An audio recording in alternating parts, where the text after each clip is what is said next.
Week 15 of the NFL season, the Arizona Cardinals, after a non-competitive outing last week, are in Houston. Can Jonathan Gannon's club show up and show out, or is it more the same en route to a top 5 draft pick? PHNX Cardinals starts now.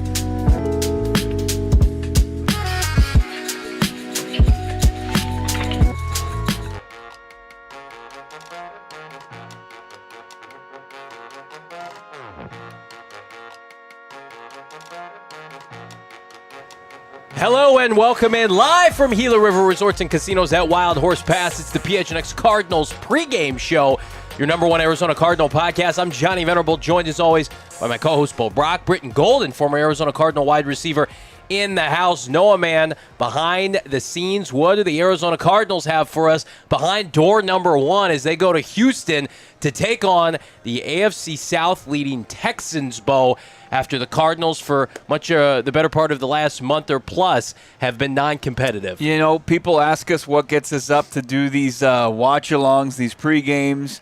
It's coming to Gila River Resorts and Casinos at Wild Horse Palace. Of course, you got to check it out. Not only do they have this beautiful restaurant, sports book, they also have all the table games downstairs. You do you. Gila River Resorts and Casinos. Visit playatgila.com for more details. Of course, our presenting sponsor.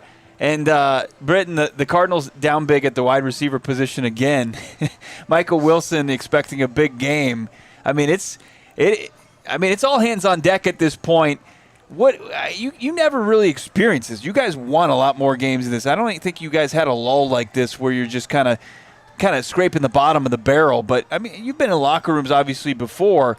Where are you mentally trying to just get through the final games of the season?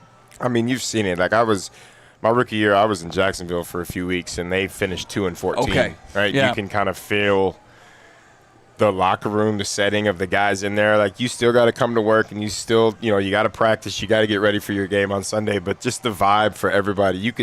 Guys were having fun just because they were, especially the young guys, they're around their buddies. You're in the locker room setting. But I guess just one of those feelings where you can feel that the vibe is down. Nobody really believes that you can win the game.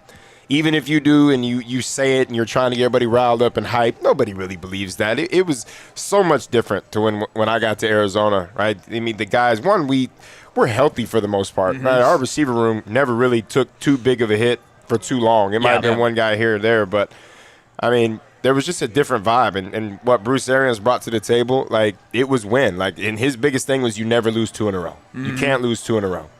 Right, so and I think the guys in the locker room that we had took that to heart. And if we did lose a game, we found ways to win the next one. And we found ways to try not to lose 2 in a row. Like, it happens, but it was just a different vibe when I was out here in Arizona. Like, you were winning games. Guys came to work prepared, ready to go, knowing that there was an opportunity that we should win every game we came into. How about 5 in a row twice in one season? Is that bad? Should I not have done that? To quote the famous George Costanza, Arizona Cardinals, Jonathan Gannon, you want 2 different 5-game losing streaks in one season, in a season in which you were projected to win over 8.5 games. Per our friends at Bet365, yeah, it's not good. It's not what you want. Let's take a look at the pre-flight inactives, then we're going to go around the NFL and look at potential draft implications for today. Cardinals get back Amari DiMercato. That's underrated. Okay. They get back Walter Nolan. But bad. Paris Johnson Jr. is out this week against the best pass rush in the NFL. No Marv. We expect Marv back potentially next week. Sure. Another week out for Taylor Demerson. Jalen Thompson's out. And again, this is brought to you by our friends at the Husband and Wife Law Team. But, Bo, I mean, it's a murderer's row for the Cardinals. No, it's a bloodbath. It's an absolute bloodbath. No JT, who had a big game the last time these two teams squared off. He got one of those picks. He had a big sack in that game. Yeah. Buddha is going to be kind of the lone man in the safety room. No Rabbit Taylor Demerson, probably a misstep by not IRing him as he's dealing with that high ankle sprain. So it's going to probably be Keaton Crawford, maybe Darren Hall trying to pick up the slack there. So 7th-round pick, and then D. Hall, who's been kind of a journeyman. We'll see what they can do as far as that spot goes. Hopefully maybe some juice there as far as somebody wanting the will to tackle. And then, like, the Max Melton thing, it continues to be a concern for me. Like, the 2nd-round pick, he returned to practice for, like, a second, and then now he's back out. You know, you had social media shenanigans going on. Like, yikes. It's clear he's kind of fallen out of favor, and that's really unfortunate because they had high expectations for the kid out of Rutgers. So it's just like all hands on deck. If you're healthy enough to play, you're going to have a jersey, and you're probably going to have a role today. Let's take a look around the NFL today. Arizona Cardinals sit right now 8th overall. Who would have thought in this season we'd be doing draft watch with still almost a quarter of the season left to go, but that's what happens when you got 10-plus losses here in Week 15. Arizona Cardinals, of course, at Houston. Games to watch today. Browns at Bears. Browns very much in the quarterback race at the end of the season. Bears coming off that loss last week against the Packers. Then we've got a game where the Cardinals win no matter what. Commanders at Giants. You've got the return of Jackson Dart against Marcus Mariota. The Raiders, who appeared dead. However, the Eagles, non-competitive recently offensively. Jalen Hurts off 4 turnovers against the Chargers on a short week. Jets at Jaguars. I couldn't even tell you who's starting for the Jets at QB. It's not Justin Fields or Tyrod Taylor. Brady Cook? Yikes. Yeah. Not a good sign. Missouri? Yikes. And then we've got Panthers at Saints. Panthers only minus 2.5 in that game. Would love to see the Saints get another dub after last week's win against Tampa Bay. And then the Titans at the 49ers. So, again, look at this, Britton Golden.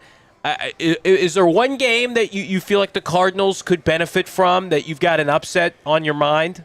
Well, I mean, like you said, the Giants and Commanders, it's a win either way in that book. But the Saints-Panthers, right? The Saints have 3 wins, but they did, right? They came back and they made a game and beat the Buccaneers. Yep. And I think this is an opportunity for – you know, if the Saints can pull out, I mean, it's a Carolina team that they've showed. I mean, they've won some games. They've played some really good offense, right? They beat some good teams in the Rams. Yeah.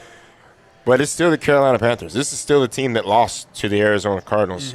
Right? I mean, barring the Cardinals tried to give it back. But this is a team, right? It's like we're talking about when you talk about Tennessee, right? Tennessee's arguably was the worst team in the NFL for most of the season, but somehow managed to beat a couple people, right? So it's just still that instance where I think the Saints have a good opportunity here to go in there and upset Carolina, and it could, you know, push the Cardinals up the draft board after this bloodbath of defensive Texans we're about to see. Oh, yeah. I've got one where I think Arizona Cardinals fans, regardless of how you felt about them before, you need to get into the Shedeur Sanders train right now. Okay. You need Shedeur Sanders to play well the rest of the way for the Browns, make the case for himself to remain the quarterback in Cleveland. I'm not saying they're going to go beat the Bears as we're watching them warm up here. It looks like a miserably cold game right now between the Bears and the Browns. But, like, if Shedeur can continue to develop for the Browns, that's good for the Cardinals, I think. Absolutely, because then it presents Cleveland an opportunity to not take a quarterback. And you've got Chicago, who, like, they've been winning games close. They finally played a good team in the Packers last week. They took the L. How do they respond, right? And I would love to see this Browns defense, who wet the bed last week, Jim Schwartz and company, like, let's see Myles Garrett disrupt Caleb Williams. Let's see some turnovers. And then they've got Junkins, who's a stud running back out of Ohio State, has been running the football well. That's a game to keep an eye on. Of course, we're going to keep it locked in. Cardinals at Texans here as we dive into the Bird Gang Blitz. And one of the biggest reasons why this game could go out of favor quickly for the Cardinals is pass pro. Paris Johnson Jr. set to miss this week with a knee. You already subtracting no Jonah Williams. And then you've got Kelvin Beachum. You would have presumed, Bo, will remain at right tackle. Christian Jones activated off of injured reserve, the former 5th rounder out of Florida State. I mean, to me, it's like if there's a game in which you cannot have, you know, liabilities on the edge, it's this one. Couldn't come at a worse time for this team. No, it couldn't. I mean, you got your only consistent offensive lineman all season long, and he's out. And you're going up against the pass rush that features 2 double-digit sack artists in Will Anderson and Daniil Hunter. That's nightmare fuel. I mean, say your prayers for Jacoby Brissett and his well-being today, because it's going to be iffy out there. He's got an undrafted rookie free agent in Josh Fryer and Christian Jones, who was activated yesterday. It's it's like you might have warm bodies, but are they going to be able to protect him in any way? Like it stands to be a rotation. But Britt, like, how do teams overcome this? Like, I know that you've seen it before, but how do you like deploy some sort of game plan to not get Jacoby Brissett killed? Well, I mean, it's just a mix of anytime you play a really good defensive line, right? Smart coaches find ways to implement running backs and tight ends and just trying to chip guys. Right. We haven't seen that at all ever in the Cardinals in a long time covering these Cardinals. Yeah. But you've got a guy that hasn't played left tackle all season long that's coming in. Yeah. To play for arguably your best, not even arguably, your best offensive lineman on the line of scrimmage. And he's out, so now you got a guy fresh off, and he's got to face outside of Myles Garrett and T.J. Watt. Like, these are two of the best pass rushers in the NFL. Yeah. And it's going to be miserable. I mean, I don't understand. I don't know how you, without chipping and helping these guys out, we might see Slovis in the second quarter. I was just about to say I think we see Slovis today, unfortunately. And I think we see a slew of sacks early and often. I can't imagine Houston's defense against Drew Petzing, D'Amico Ryans versus Drew, about a biggest mismatch as you'll see on the NFL slate today, not getting home.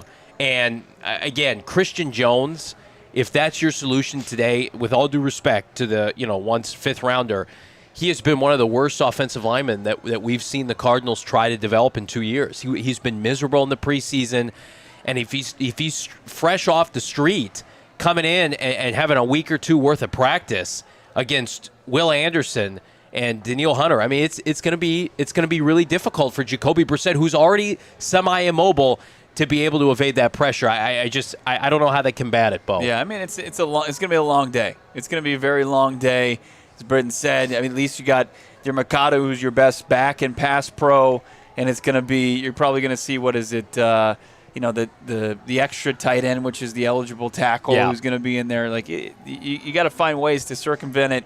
You got to have probably a lot of quick passes on deck today. You're not going to have like what we've seen from Jacoby Brissett as he's taken over the starting reins for the injured Kyler Murray, wink, wink, standing in the pocket and delivering the ball in the face of oncoming defenders. So it's going to be it's a tough task, and that's like I think the biggest story going into this game and trying to keep it competitive, because I think we haven't said it yet, or if we have, we haven't said it enough. This isn't about winning this game. It's about keeping it competitive.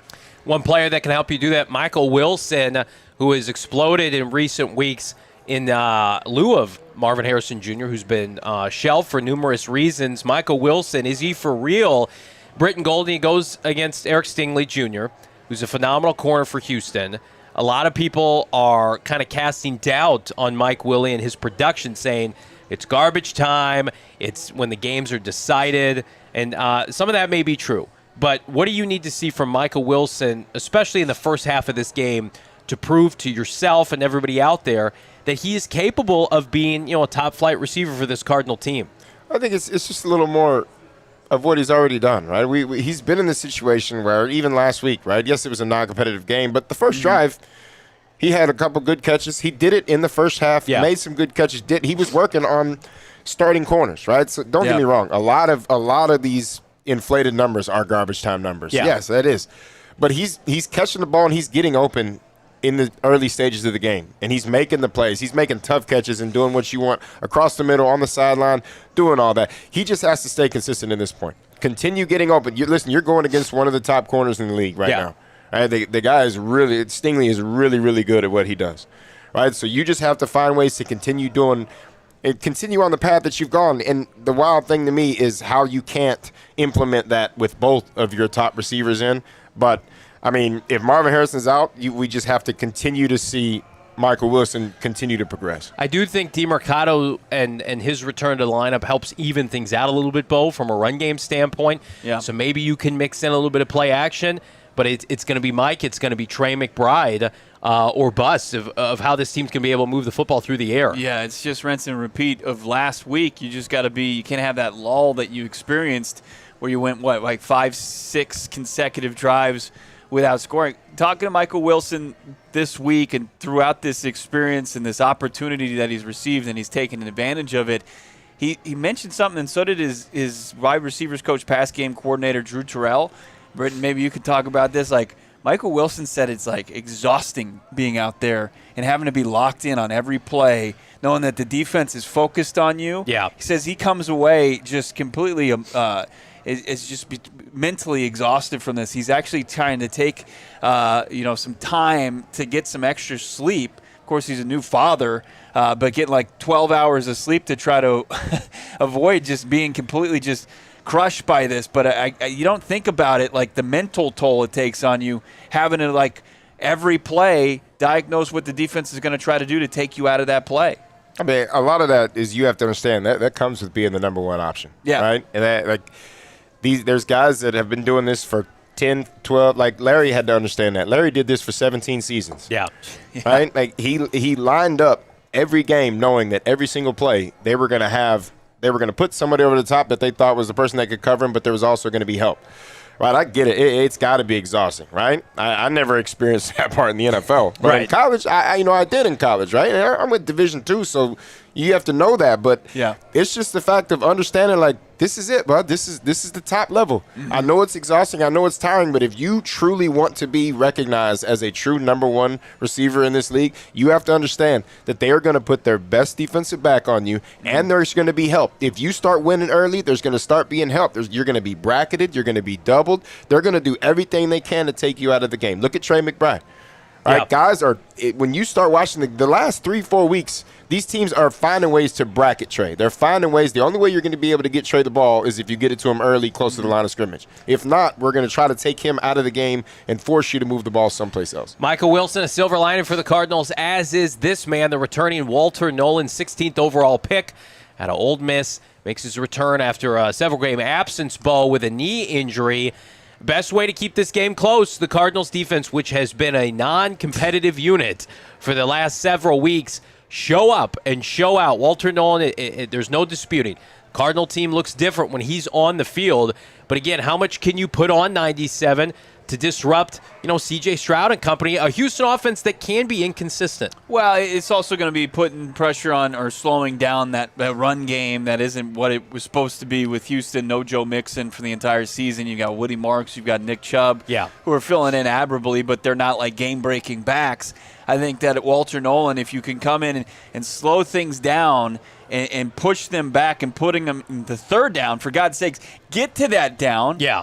We saw 1 third down through the first 6 or 5 series last week. Yeah, that was embarrassing. insane. Yeah. So the Rams are having their way, like, put CJ Stroud in a position to have to make a throw on third down. And I think that, Walter Nolan gives you a really good ability to slow things down on earlier downs to get there. I mean, Britton, we saw it against Dallas. We saw it against Jacksonville.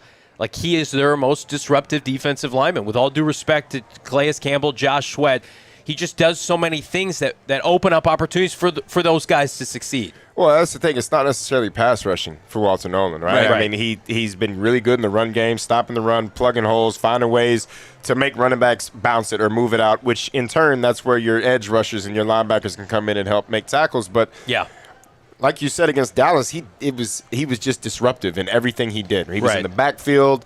He was pressuring quarterbacks. He got a couple sacks. I mean, it was just one of those instances that you haven't seen from anybody else that plays the middle from the Cardinals right now. We have not seen a defensive tackle outside of Walter Nolan, right? Calais has had some success here and there, but outside, when Walter Nolan's not in the lineup, you've noticed it, it's been very noticeable. Yeah. The Cardinals need a big game for Walter Nolan in part because there's a lot on the line today, Bill, as you mentioned, not from a win-loss standpoint, but from a pride standpoint. That concludes here, Burgang Blitz pregame. Jonathan Gannon, the unit last week defensively was an embarrassment. The offense remains stagnant.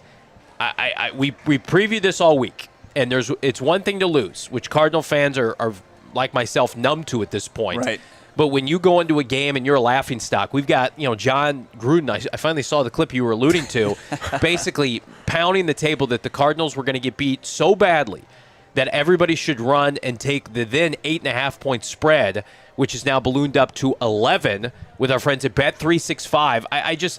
There's a pride factor here. Like, you're NFL players. It doesn't matter the injury situation. Houston's not necessarily blowing a lot of teams out. They're winning because of their defense and timely offense.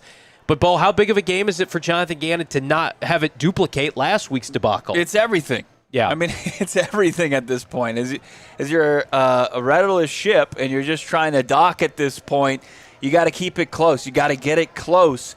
And the Arizona Cardinals last week and, the previous week against the Bucs, they were the only team not able to get it done against the Bucs, and then they were uncompetitive again the previous 2 weeks to that. Like, the Arizona Cardinals, all they had was, can they scratch, can they claw, can they compete with the other teams? Like, John Gruden wouldn't have been saying this 2 years ago against one of the worst rosters in the league. Yeah. Like, at least you knew that about a Jonathan Gannon coach team, is they were going to show up and play and then keep it tight. That hasn't been the case this season. You got to change that narrative to prove that you haven't lost the locker room. So that's going to be so key here as far as the Cardinals in this game. It's not about a moral victory, but it is about making sure that you're not down 2-3 scores at halftime. When you get blown out, Britton, like the Cardinals did last week in that non-competitive outing, what's the practice like the following week? Is it just kind of melancholy? Is it numbness? Is it much of the same? Or is the pride factor a factor for a Cardinals team that's 3-10 and has nothing to play for theoretically? I mean, I think it's got to be different when you have just been getting your ass handed to you for an entire season. But, I mean, like, even when we would lose, I mean, we got blown out in 2017 by the Rams in London, 33-0. I remember right? that. And we backdoored it. We had a bye week the next week, so it was kind of just everybody was just like, just have a week to get off of this and then try to get back. But at this point, it's just like you've been losing, and you've been losing bad. Also, you've literally lost by 20+ points to every division opponent this year, right?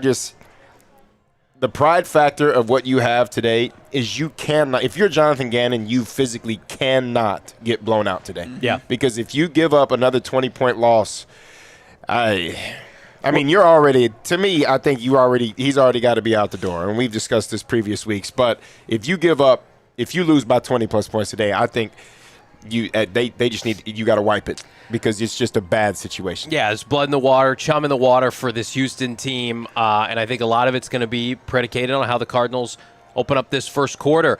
But regardless, they're going to be looking good in their icy whites, and you can too with our Game Day threads presented by our friends at Rally House. Again, check them out right now, Tempe Mesa, and of course the Glendale location. Big thanks to our friends at Rally House. Perfect for the holiday season. A couple weeks away. Don't know what to get for those loved ones. Check on rallyhouse.com. And, of course, check out our friends at Bet365. It's time to tap that app.